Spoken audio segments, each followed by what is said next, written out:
The scorecard module has two options. One is to score new hire candidates, and the second is more of a blank slate. So you could use it for vendors or any other creative use you can think of. The difference is if you choose the hiring one, that's going to have the AI assisted summary of the resume. And then if you wanted, you could use the pre-filled in categories, if you will, or criteria for the hiring candidates. So it's just a little bit more tailored, custom for hiring. So if you click on new, you would title your scorecard and choose whether you want the blank or if you want the candidate one. And the goal with this is to score between 1 and 5. So 1 being the lowest, 5 is the highest. And again, like all the other tools, you can make it private or public. Private is going to be just for you if you don't check any of these. If you do check these, it will be you plus whichever ones you check. So again, back to public, every user in the system can see it. So I'm just going to hit cancel because I already have a couple here for you ready to go. So the operations director is a hiring example. Like I said, the vendor scoring one or the blank is just a little bit more simplified where you fill these in.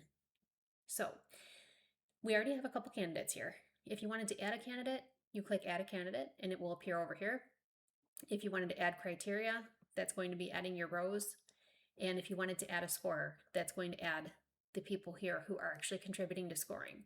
So I really like this when it comes to interviewing people because you can add all the people who are responsible for interviewing. So you might have like a manager, a direct report, someone else in higher leadership, whatever it might be. And these people can all score real time in their own account what they think of the candidates based on what you choose over here. And I love this. I've used it several times because it's so common if you have interviews a few weeks apart to actually go through the interview process and ask people different questions as you move through the interview because new things come to light, things like that. And then all of a sudden, you're not judging the later candidates the same way you did the earlier candidates. So this really prevents that and ensures that everyone is thinking of the same things that really matter for the role and for the company.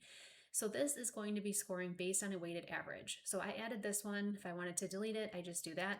You need to total 1 here. So this is like 100%. So you want to score these on a fraction of 1.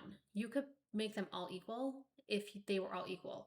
But sometimes things like relevant experience, communication might be more valuable. So if I went and did something like this on accident, you're going to see that it turns to 2.8 and then it's going to throw off the weighted average. So you want to make sure that, again, those total 1. And so now every time I go through and score, if I'm NH, let's just test this out. This is how you do it. These are drop downs here. I did realize that my demo recording software does not include drop downs, but this is a drop down here. And so if you go over here now, you're going to see that you're getting these total scores along the bottom. And what it's doing is it's in the background doing a weighted average. So the things that are most important to you are getting weighted appropriately to get these final scores. And so as you go through this with all your candidates, all you need to do is click on this to upload their photo. You can rename them. You can remove the candidate altogether by clicking the X. But then down here, each person has the ability to enter notes. And likely your HR manager is going to fill in most of these. But if you wanted to have a LinkedIn profile, start date availability, if they gave you some different, contacted dates, maybe you talked to people at different times, or they gave you some additional notes, you can fill these in here. And if you need to expand them, you can just drag and move them. And so down here at the bottom, this is where your resume can be summarized. So all you do is click to ask for this. And when you click that, it's going to pull up your computer files.